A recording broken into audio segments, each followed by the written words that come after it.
Good morning, everyone.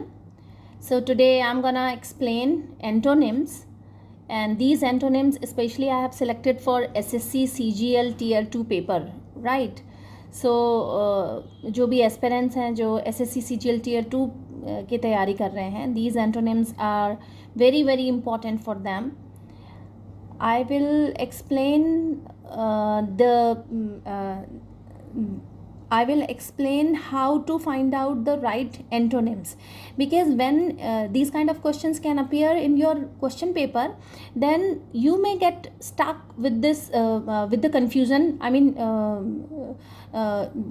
that confusion can be there in your mind, that that how will you get the right answer, because finding antonyms is quite difficult. Like when you are finding a synonym, then it is I suppose that it is quite easy to find out the synonym of the given word, but while finding the antonym, you may be confused that what could be the right or the appropriate word for that. So I'm gonna teach you कि किस तरीके से आपको antonyms, आपको word के antonyms देखने हैं, आपका अप्रोच क्या होगा, what kind of approach should be there to find out the appropriate answer of the questions which are associated with antonyms, right? Two questions are there जो कि आपके SSC CGL 2018 के पेपर में आए हुए हैं. So these are the examples and rest of the antonyms I have selected for you, जो काफ़ी उनके साथ में बहुत सारे synonyms भी हैं. जो एंटोनिम्स आप कैसे ढूंढोगे, कैसे आप आंसर तक पहुंचोगे, that will be discussed in this lecture, right. So first question, जो पहले तो सबसे पहले शुरुआत हम लोग करते हैं कि एंटोनिम होता क्या है. So antonym means like an antonym is a word or phrase that means the opposite of another word or phrase, right? Out of the four choices, choose the one word which has the opposite meaning to it. This is the question, and these kind of questions, that kind of language could be there in your question paper. Like, out of the four choices, choose the one word which has the opposite meaning to it. Antonym वही होता है जो किसी phrase या word का एकदम opposite meaning देता है, एकदम उल्टा मीनिंग देता है वो उसका, ठीक है. So one question is there, select the most appropriate antonym of the underline word. What is the underline word? What is the sentence here? The sentence is the audience sneered. The audience sneered at the monologue uttered by the veteran actor. जो veteran actor था, मतलब बहुत ही वरिष्ठ actor था, काफ़ी time से वो work कर रहा था. वेटरन वो लोग होते हैं जो एक प्रोफेशन में बहुत टाइम से वर्क कर रहे होते हैं. तो we can not say that all the veteran means काफ़ी लंबे समय से आप एक ही प्रोफेशन में, एक ही ऑक्यूपेशन में हो. So that is veteran. The audience sneered at the monologue uttered by the veteran actor. जो वेटरन एक्टर था, जो बहुत सालों से एक्टिंग कर रहा था, राइट. ही अटर्ड, उसने अटर ममर किया, कुछ मटर किया, मतलब उसने कुछ वर्ड्स बोले. मोनोलॉग बोला. मोनोलॉग मतलब एक खुद का ही, केवल वो खुद ही बात कर रहा था, अकेला वो ही बात कर रहा था, उसे मोनोलॉग बोलते हैं, ठीक है. Dialogue means when two people talk, right. जब दो लोगों की बात हो रही है, आवाज़ आ रही है, देन डायलॉग. और मोनोलॉग एक अकेला ही बात कर रहा है, कुछ कह रहा है वो. तो द ऑडियंस स्नेयर्ड मतलब आप इस पिक्चर से देख सकते हो स्नेयर्ड का मीनिंग क्या होता है. इस पिक्चर से आप इजीली समझ सकते हो that girl, she is making faces, right.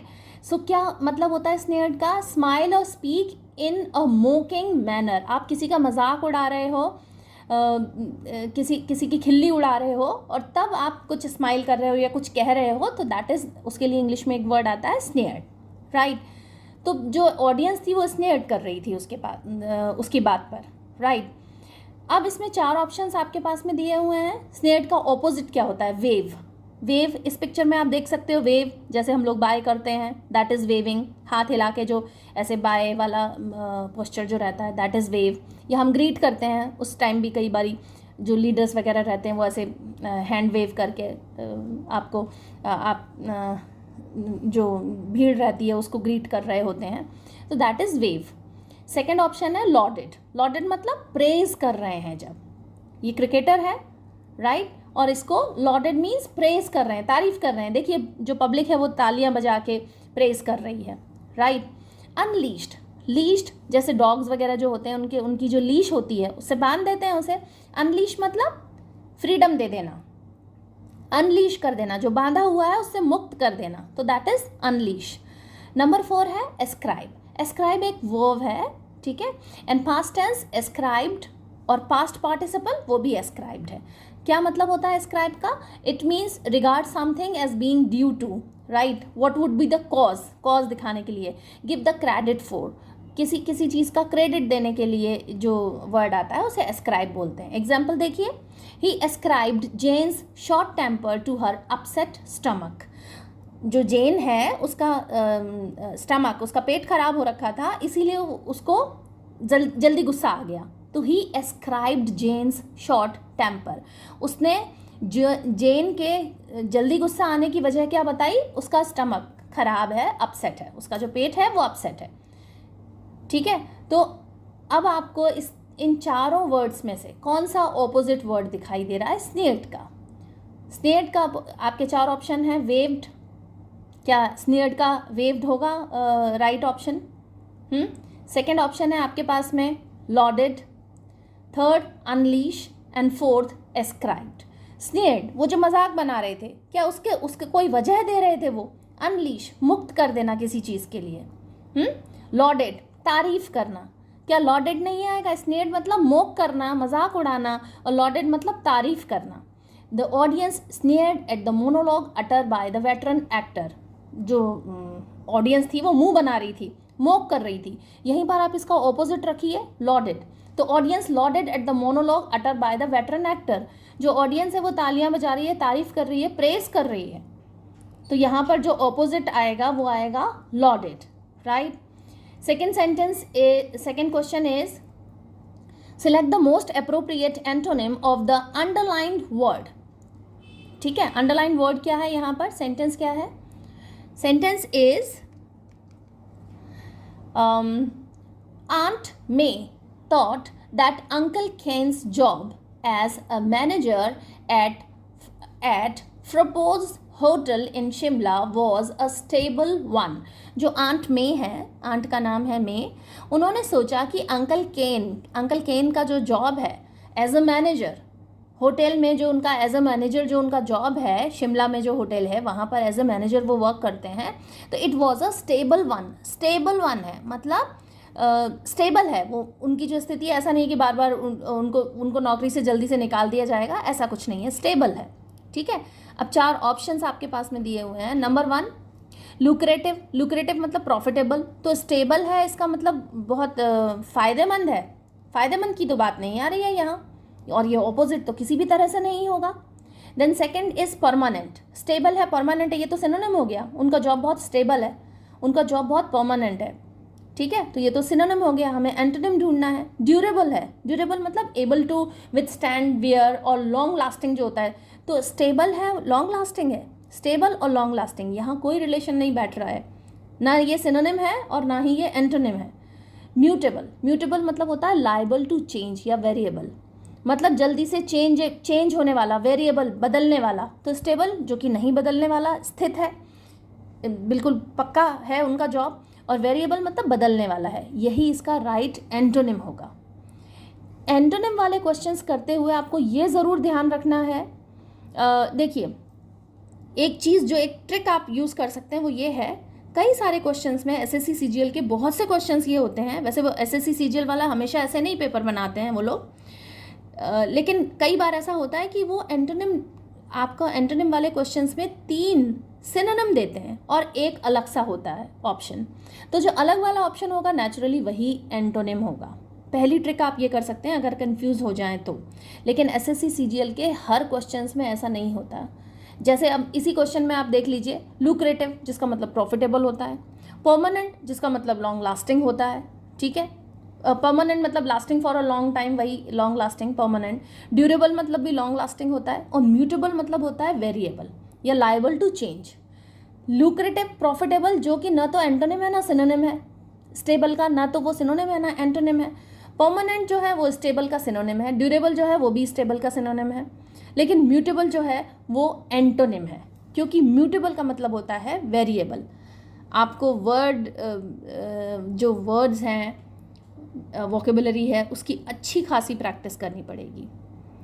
And इसीलिए आप जल्दी से चैनल को सब्सक्राइब कर लीजिए। बहुत सारे वर्ड्स हैं आपके पास में, पूरे प्रॉपर एक्सप्लेनेशन के साथ में है, पिक्चर्स के साथ में है, so that you can learn them, you can memorise them, और वो भी लॉन्ग लास्टिंग हो, आपकी जो मेमोरी है वो लॉन्ग लास्टिंग हो, राइट, स्टेबल हो, परमानेंट हो, ड्यूरेबल हो, राइट, म्यूटेबल नहीं हो आपकी जो मेमोरी जो है। तो चैनल को सब्सक्राइब कर लीजिए, शेयर कीजिए, लाइक कीजिए, बिकॉज जब आपके पॉजिटिव कमेंट्स आते रहते हैं, लाइक बढ़ते रहते हैं, तो definitely it's a motivation for me to make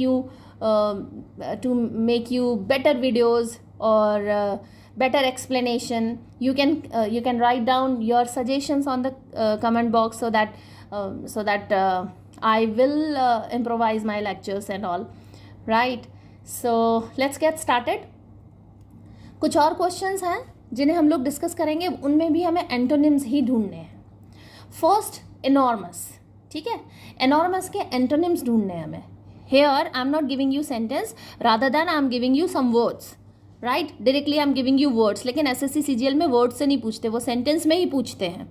sentence पूछने का एक बहुत ये आसान है आपके लिए, सेंटेंस में पूछने से ही आपको सेंटेंस पढ़ते ही समझ आ जाता है कि इस वर्ड का मीनिंग क्या हो सकता है, क्योंकि आप 2+2 तो कहीं ना कहीं तो करे, 2+2 4 आ जाता है आपका कि हाँ ठीक है, ये वर्ड इधर आ रहा है तो इसका मीनिंग ये तो होगा ही, और इतना तो वोकेबुलरी आपने तैयार की ही है, ठीक है। But here some words I have selected for you, उसमें सेंटेंस नहीं है, वो वर्ड्स ही हैं। तो नंबर 1, एनॉर्मस। एनॉर्मस मतलब बहुत विशाल, जायंट। ये देखिए इस पिक्चर में देखिए, एनॉर्मस है, ठीक है, जायंट, एकदम विशाल। अब इसमें 4 ऑप्शन है। एनॉर्मस का ऑपोजिट क्या होता है, एंटोनिम क्या होता है? सॉफ्ट। सॉफ्ट मतलब तो जेंटल होता है, डेलिकेट होता है, माइल्ड होता है, टेंडर होता है, ठीक है, लेनिएंट होता है, ईजी होता है, लो, फ्लैबी, क्वाइट, सबड्यूड, ये सब होते हैं सॉफ्ट। तो सॉफ्ट का मतलब तो यहाँ नहीं, सॉफ्ट इस जो आपका वर्ड है एनॉर्मस, उसको ऑपोजिट सॉफ्ट तो नहीं होता, ठीक है। एवरेज। एवरेज मतलब होता है ordinary, mean, normal, median, mediocre. तो जो आपका जो वर्ड है, आपका वर्ड है एनॉर्मस, एनॉर्मस का ऑपोजिट सॉफ्ट भी नहीं होता। थर्ड वन इज टाइनी, मतलब बिल्कुल स्मॉल, लिटिल, एकदम छोटा सा, माइन्यूट, राइट। सो एनॉर्मस का ऑपोजिट होता है टाइनी। एनॉर्मस मतलब एकदम विशाल, जायंट, और टाइनी मतलब स्मॉल, लिटिल, तो ऑपोजिट क्या होगा? टाइनी। फोर्थ ऑप्शन आपका वीक दिया हुआ है। वीक मतलब होता है फीबल, फ्रेल, इनफर्म, फ्लम्जी, पुअर, ये सब वीक होता है ना। कई बार आपने वेदर रिपोर्ट्स में पढ़ा होगा कि फीबल हाई प्रेशर बन रहा है या फीबल लो प्रेशर बन रहा है, राइट। सो फीबल, कमज़ोर, वीक, राइट, फ्रेल, फ्रेजाइल, ये सब वीक के सिनोनिम होते हैं, ओके। सेकेंड क्वेश्चन देखिए, आर्टिफिशियल। आर्टिफिशियल का एंटोनिम क्या होता है? 4 ऑप्शन आपके पास में दिए हुए हैं। फर्स्ट ऑप्शन है रेड। अब रेड तो अपने आप में एक कलर है, इसका ये तो बिल्कुल भी नहीं होगा, किसी भी तरह से आर्टिफिशियल का ऑपोजिट नहीं हो रहा है। सेकंड ऑप्शन है नेचुरल, थर्ड है truthful, and number fourth option is solid. आपका वर्ड है आर्टिफिशियल, मतलब जो इंसानों ने कोई चीज़ बनाई हुई हो, दैट इज आर्टिफिशियल। आर्टिफिशियल का सीधा सीधा एंटोनिम जो है वो है नेचुरल। रेड तो बिल्कुल नहीं हो रहा है। नेचुरल मतलब क्या होता है? Inborn, traits or qualities that a person or organism is born with, ऐसी क्वालिटीज़ और जो किसी ऑर्गेनिज्म में शुरू से मिलती हैं, that is natural. Native, belonging to a particular place by birth और ओरिजिन। आप जन्म से ही किसी प्लेस से जो रिलेट करते हो वो नेटिव होता है। इननेट, नेचुरल और inherent, often referring to abilities और क्वालिटीज। इननेट आपकी नेचुरल क्वालिटीज़ क्या हैं, इनहेरेंट क्वालिटीज़ क्या हैं। अनअफेक्टेड, नॉट ऑल्टर्ड और modified in its original state. Unaffected वो भी नेचुरल होता है, organic, relating to or derived from living organism, often used in the context of food and product. कितना ऑर्गेनिक फूड है ये, कितना ऑर्गेनिक प्रोडक्ट है, बहुत ही कॉमन वर्ड है. ये सब नेचुरल के सिनोनिम होते हैं. आर्टिफिशियल का एंटोनिम होगा नेचुरल. थर्ड ऑप्शन आपके पास दिया हुआ है truthful. Truthful means honest, sincere, genuine, candid, Frank, trustworthy, reliable. तो ट्रुथफुल तो बिल्कुल नहीं होगा आर्टिफिशियल का. आर्टिफिशियल का ऑपोजिट ट्रुथफुल बिल्कुल नहीं हो सकता. Solid, what does it mean? Solid means study, strong and well built, capable of withstanding pressure or weight. Sturdy, solid. Robust, strong and healthy, often used to describe physical health or systems. Robust. Robust मतलब एकदम physically जो fit होता है. Strong and fit, robust. Right? Solid और robust ये synonym है.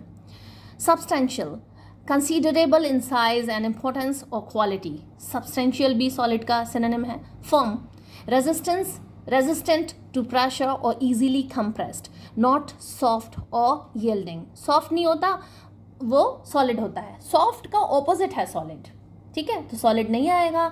Artificial का opposite है नेचुरल. एंटोनिम है नेचुरल. नेक्स्ट वर्ड है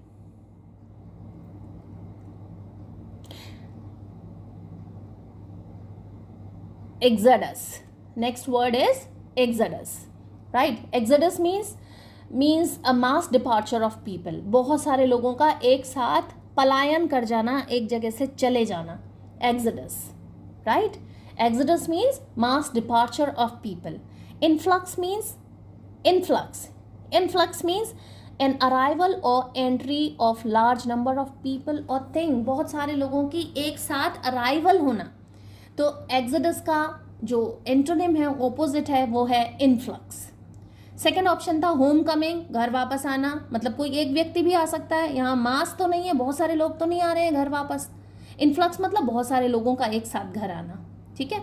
रिटर्न, वापस आना. रिटर्न भी इसका ऑपोजिट नहीं हो सकता. इसलिए नहीं हो सकता क्योंकि इसमें मास के बारे में कुछ नहीं बता रहे, बहुत सारे लोगों के बारे में कुछ नहीं कह रहे. रेस्टोरेशन मीन्स द एक्ट और process of returning something to its earlier good condition or position, right? or to its owner. restoration मतलब उसकी जो वापस से किसी चीज़ को दे देना, खासतौर से उसके ओनर को दे देना उसी अच्छी कंडीशन में. इसका एग्जाम्पल देखिए. The first task following the disaster was the restoration of clean water supplies.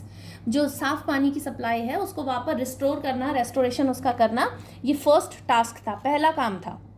ठीक है, जो डिज़ास्टर आने के बाद में पहला काम, मतलब वापस से उस साफ पानी की तरफ वापस आना. Right. Next is relinquish. Next word is relinquish. relinquish means renounced और give up. इस पिक्चर में देखिए, the girl is giving up a bird. Girl is leaving a bird. That is relinquish. relinquish means renounce, छोड़ देना, give up कर देना, आज़ाद कर देना. That is relinquish, right. इसके 4 ऑप्शन आपके पास में दिए हैं. abdicate. abdicate means the act of resigning monarchial authority. खासतौर से जैसे किंग वगैरह जो होते हैं उनको abdicate कर देते हैं, उनका जो पद है उनसे छीन लेते हैं, तो that is abdicate. Like the Louis XVI of France, right? King of France. He was abdicated later. He was abdicated and later guillotined. So abdicate मतलब कोई मोनार्कियल अथॉरिटी है उसको उसके पद से हटा देना. तो relinquish का मतलब ये तो पद से हटा देना, कोई गिव अप थोड़ी कर रहे हैं. तो abdicate इसका ऑपोजिट नहीं होगा. renounce ये तो सिनोनिम है. relinquish का सिनोनिम है renounce. renounce मतलब क्या होता है? repudiate और relinquish और disown, give up, abdicate, resign, deny, right? forswear, reject, waive. abdicate and renounce ये तो सिनोनिम है relinquish के, एंटोनिम तो नहीं है. हमें एंटोनिम ढूंढना है, right. Next word is next जो ऑप्शन आपको दिया हुआ है दैट इज possess. relinquish मतलब गिव अप, छोड़ देना किसी चीज़ को, आज़ाद कर देना. और possess, you can see in this picture. possess वो जो गर्ल है वो एकदम टेडी बियर को पजेस करके रखी हुई है, लाइक टेडी बियर एकदम पकड़े हुए है वो टेडी बियर को. So that is possess. Relinquish का ऑपोजिट होता है possess. And fourth option is deny. Deny means state that one refuses to admit the truth और एग्जिस्टेंस ऑफ. डिनाई मना करना किसी चीज़ के लिए, तो डिनाई इसका ऑपोजिट नहीं होगा, राइट. रिलिंक्विश का ऑपोजिट होगा पजेस. अच्छा, डिनाई के जो डिनाई के ऑपोजिट क्या होते हैं? Allow, admit, acknowledge, grant, accept, permit, right, like affirm, confess, ये सब इसके सिनोनिम होते हैं डिनाई के, राइट. तो इसमें आपका ऑप्शन आएगा रिलिंक्विश का ऑपोजिट होता है possess, right. Opposite of antonym of relinquish, that is possess. Option number C. So these are some antonyms. To find out the antonyms you need to understand the words. और आपके पास SSC CGL के जो questions आएंगे उसमें sentence दिया होगा, तो उस सेंटेंस से भी आप बहुत कुछ समझ पाएंगे. सो आज के लेक्चर के लिए इतना ही. नेक्स्ट लेक्चर में हम लोग और टॉपिक्स कवर करेंगे.